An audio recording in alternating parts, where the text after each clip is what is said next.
Hello, all of my Sunday school teachers and leaders. I am so excited because Easter is coming.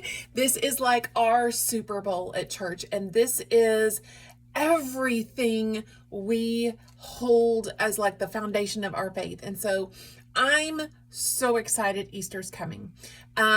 It's kind of like we have Easter for a couple weeks, and here's what I mean. This coming week, we are talking about Jesus dying on the cross. We are going to be talking about that he was between two thieves. We're going to be talking about that he was completely blameless, and yet he did this. And like, why? It was for us. He is paying a penalty for us that we could never pay for ourselves. I love the fact that he's between two thieves, and one thief is hurling insults, and he is kind of bullying Jesus, and he wants to be saved from where he is. He doesn't want to be on the cross, but he knows, like, I've done all these things wrong.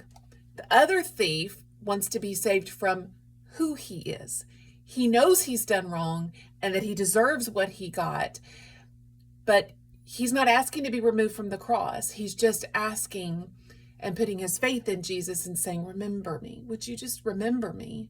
And such a powerful, powerful story.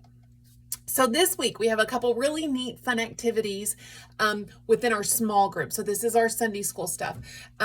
You could play I Spy because we are doing Seek and Find. And so playing a quick game of I Spy is a really great way to start off your time. One of the things, and I've got this, and I'm so excited for y'all. So you're going to have a dry eraser board and a red marker in your bucket this week.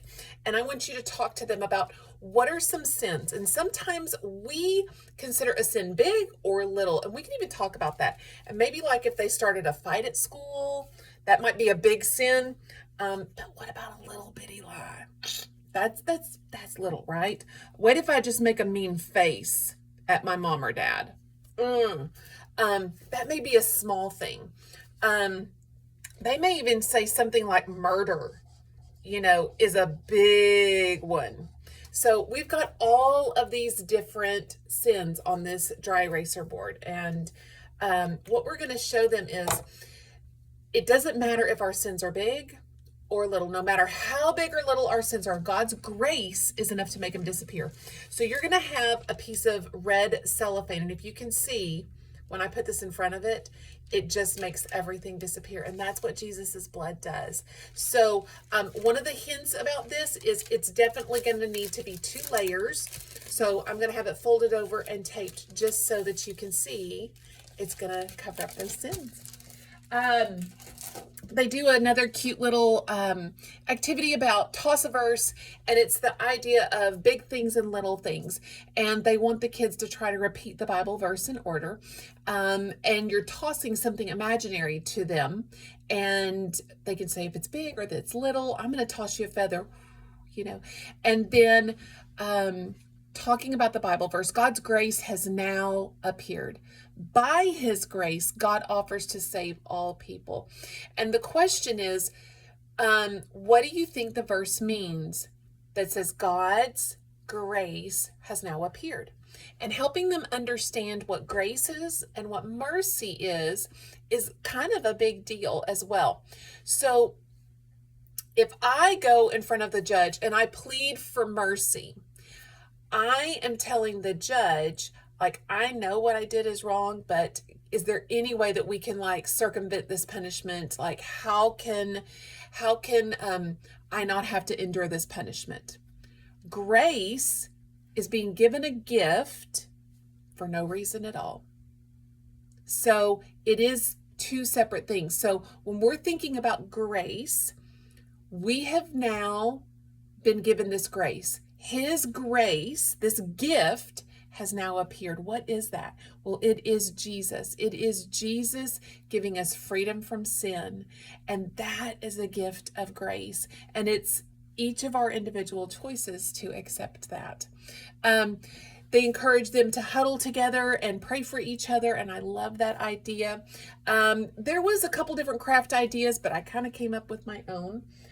we are talking about Jesus dying on the cross. So I have all of this cut out, and what they're going to do is they're just going to glue the two pieces. We're going to take their hand and put some white paint on it, and then they're going to put a little bitty heart right in the middle. And this is just a fun way, just a tangible way to show them God did something for you that you couldn't do for yourself. So this is just a really fun craft that is there. Next, the week after that, so April 5th is Easter Sunday. Please, please, please remember, we've got 3 services. We have the 8 o'clock, the 9:30, and the 11 o'clock. At the 9:30 service, we in the kids ministry are doing Sunday school. So all Sunday school leaders and teachers, we are going to be, that is when we are serving, is that 9:30 time. And there is usually more kids there than the 8 o'clock time or the 11 o'clock time. It's a great, great time for families to get introduced to you. So I'm really excited. We're going to have some fun activities for them to also do some fun crafts as well, that they'll get to go home. And so we'll have some bags for them next week on the 5th. You guys have an awesome week. I am praying for you, and thank you for loving these kids so much. I'll see you on Sunday. Bye.